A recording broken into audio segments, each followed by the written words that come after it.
7 surat yang wajib dihafal sebelum meninggal. Sebelum bertemu dengan ajal, usahakan menghafal surat-surat ini.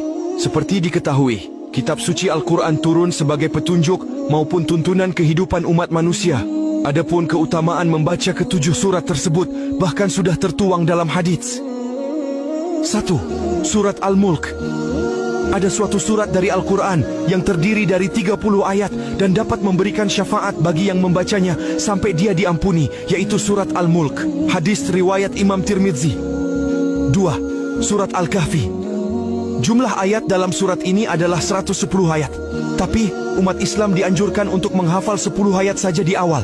Barang siapa yang menghafal 10 ayat pertama surat Al-Kahfi, maka akan terlindungi dari fitnah Dajjal. Hadis riwayat Imam Muslim. 3. 2 ayat terakhir surat Al-Baqarah. Surat Al-Baqarah terbilang cukup panjang, yakni mencapai 286 ayat. Tapi ada 2 ayat yang wajib dihafal, yakni ayat 285 dan 286. 2 ayat terakhir. Barang siapa membaca 2 ayat terakhir dari surat Al-Baqarah pada malam hari, niscaya ia akan diberi kecukupan. Hadis riwayat Bukhari, nomor 5009. 4.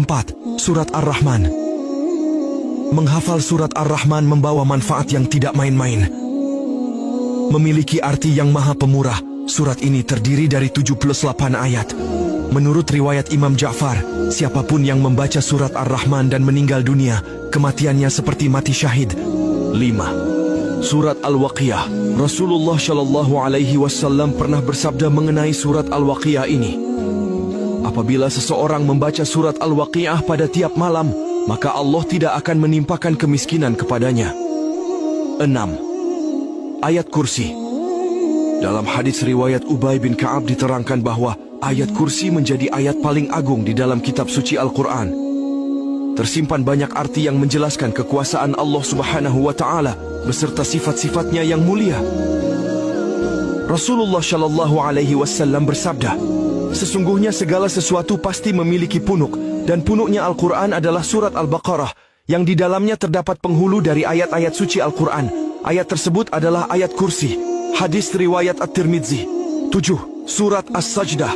Nabi Muhammad Shallallahu Alaihi Wasallam rutin membaca surat As-Sajdah. Hadis riwayat Imam Ahmad mengatakan, Nabi tidak akan tidur sampai beliau membaca Alif Lam Mim Tanzil, As-Sajdah, dan Tabarakalladzi biyadihil mulk, Al-Mulk. Wallahu alam bisyawab.